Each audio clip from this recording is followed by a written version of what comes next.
即係聽完之後咧，我有啲激動，有啲不滿。點解咧？我睇完成份施政報告，司長頭先咁大份引介，一隻字外顧都冇寫落去。呢件事係同我哋現實嘅社會完全脫節。點解外顧唔寫入去啊？點解減外顧定比例唔寫入去啊？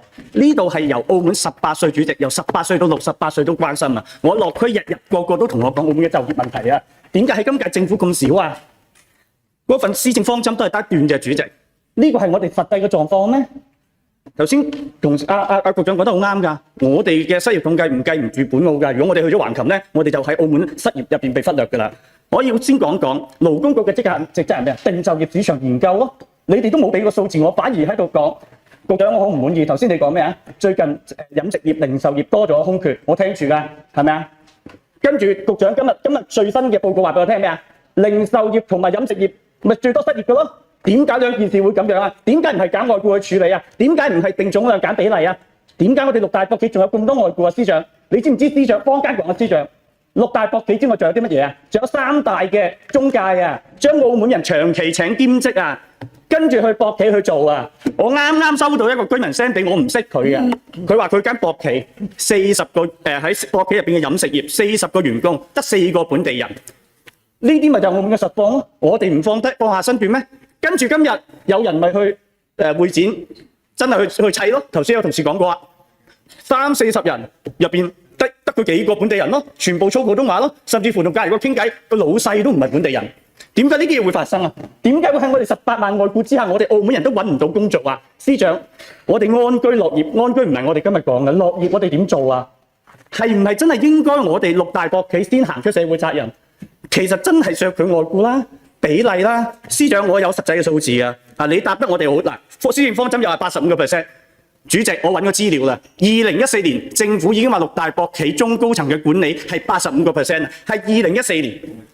2022年，sorry 啊，因為2021年10月底答我係90.5%。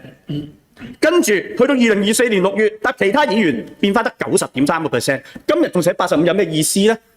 喂，我哋連正面向上都冇啊，仲係倒退緊啊！點解唔識高啲咧，司長？其實我哋真係好興，因為我哋落到區，個市民同我講都就業啊！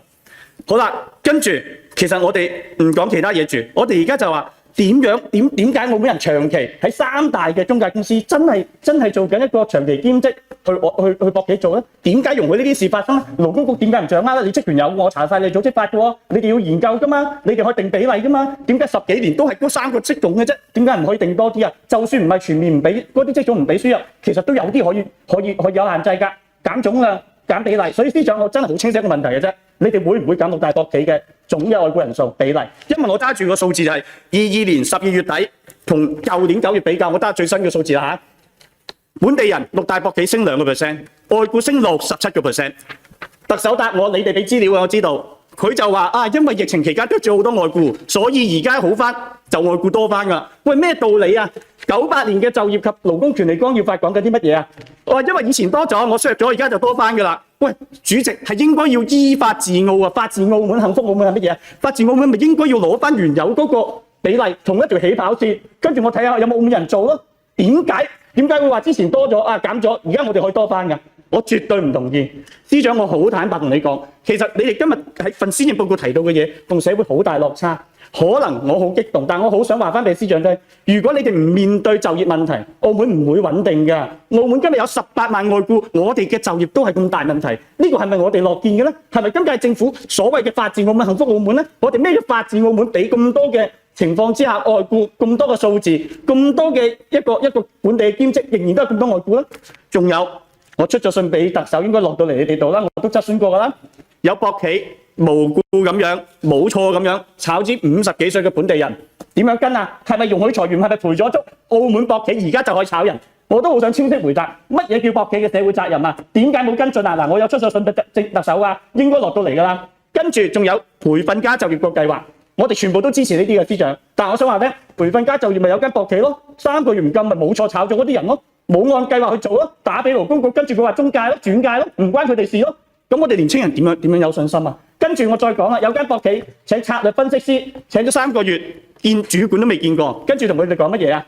跟住就話，你唔好見太多啊，咁樣對你唔好㗎。不如我話你冇嚟見工啦。真實個案嚟㗎，有需要我全部交晒，我坐喺去勞工局開會都得。點解有呢啲咁嘅狀況啊？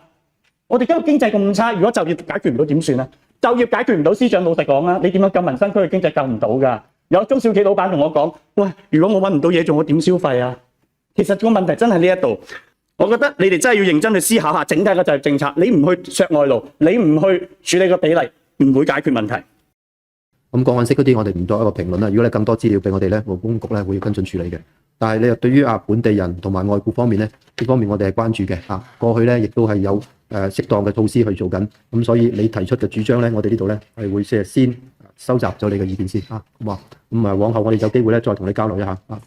喺保障本地僱員嘅一個勞動權益優先嘅前提底下咧，我哋都係會務實靈活咁去調控外地僱員嘅。咁我哋都了解到咧，喺疫情期間或者疫情之後咧，其實一啲本地僱員咧，其實係有一啲減少嘅。咁而主要減少嘅原因咧，係因為呢啲本地僱員咧，佢嘅自身嘅一啲選擇啦，以及咧係一啲揀選一啲退休嘅一個安排嘅。咁我哋亦都同休閒企業嘅資料裏面咧，我哋見到咧喺疫情至到現時2024年年底呢個時間咧，有1100人咧嘅從事休閒企業嘅員工咧，佢係選擇咧係退休嘅一個安排嘅，咁所以見到咧點解本地人嘅人數係會有一啲減幅。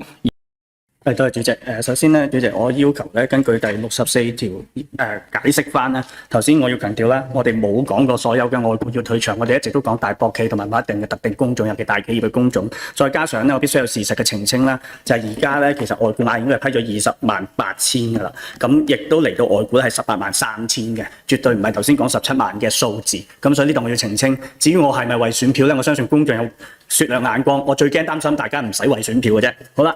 司長多謝回應嘅，咁但係咧，我覺得頭先嗰個個案各方面嘅就業嘅問題，我隨時24小時聽電話，隨時同我傾，我將實際嘅數字俾你，我係想解決問題嘅啫。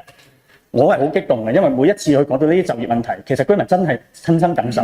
司長我企喺條街度，真係18歲到64歲都同我哋講緊就業嘅問題，呢個就係澳門最實際嘅狀況。千祈唔好施政離地，如果唔係你之後再多嘅努力都冇用。我完全認同司長好多實際嘅政策，包括頭先咩綜合平台嗰啲同意，但係你一定要有配套嘅。如果唔係佢到最後揾唔到嘢做係冇用。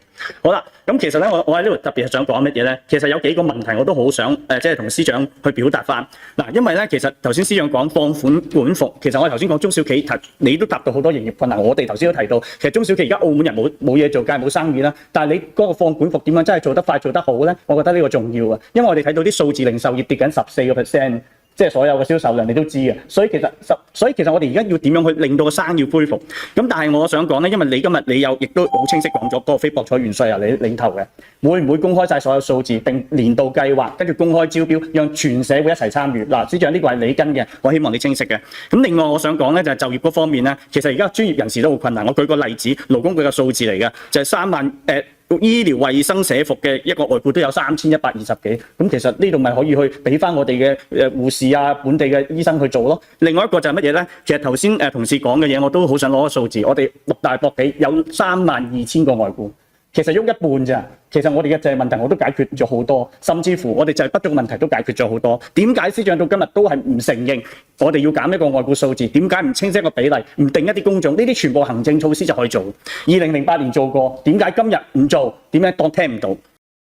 嚟到世界各地咧，兼職越嚟越多啊！即係過去傳統嗰個習慣咧，係即係為一個僱主打工打到尾咧。我諗已經唔係呢一代現時新一代嘅人啦。我見嘅好多係開始喺外地嘅經驗咧，係開始斜槓。多個職務一齊做，因為其實你都分唔開佢邊個主要職務，邊個係佢自己興趣嘅職務，幾個職務同一時間做啊！呢種咁嘅情況係新出現嘅，值得我哋研究將來咧。頭先有議員提到嘅係喺嗰個兼職制度啊，即係非全職制度方面咧，做一個深入研究嘅，排我哋嘅即係立法嘅程序入邊，但係佢會關注呢個即係全世界嘅趨勢嚟嘅。其實衛星場到而家未傾過嘅，司長會唔會傾萬幾人嘅就業係點樣？我哋而家咁差嘅經濟係咪再承受萬幾人一千幾百間嘅鋪頭失業？跟住即係得啦。如果你認為可以承受到嘅，你去做，但係你早啲同佢嘅僱員講。如果唔係嘅，認真交代同佢傾清楚。如果唔係，我哋嘅經濟又會雪上加霜。好啦，營商環境其實我唔想講咁多，公平透明可預期嘅營商環境點樣嚟啊？澳門居民都揾唔到嘢做，我哋嘅中小企點營業啊？係啦，我記得呢張紙啦。呢張紙就係話咧，做開生意嘅，而家生意好唔好啦？又揾唔到嘢做點算？呢個問題點樣解決？喺衛星場方面咧，特區政府咧一直按照依法、健康、有序嘅原則規範博彩業嘅發展。對於衛星場娛樂場幸運博彩經營法律制度咧已經設立咗3年嘅過渡期。特區政府會依法做好衛星場嘅過渡期即將結束嘅相關協調工作同埋預案嘅措施嘅。咁呢個係大家關心嘅工作咧。我哋會係而家正在進行當中嘅。其實而家呢啲綜合嘅培訓平台問題係在於乜嘢？我哋有幾多個工種係持證上崗嘅？我想問司長，我哋有幾多個工種係一個行業認證嘅？我哋都唔好講最高級嘅資歷架構啊！我哋乜嘢都冇嘅時候，點樣去培訓澳門人有功啊？再加上咁嘅勞工政策，呢個就係一個核心嘅問題啦，司長。我支持你做呢啲嘢，但係香港07年就已經推動建築業嘅一個持證上崗制度啦，17年行專工專責啦，咁人哋咪有得做咯，我哋冇㗎啦。今日我哋之前吊裝工局長知道啦，係咪啊？政府培訓嘅都培唔到相應嘅職業，咁我培訓唔做乜嘢？所以其實我支持司長綜合一個培訓制度，但係唔係冇頭先講嘅持證上崗，冇行業認證，冇資歷架構認證，嗰啲係冇用嘅，仲要一個勞動政策嘅配合。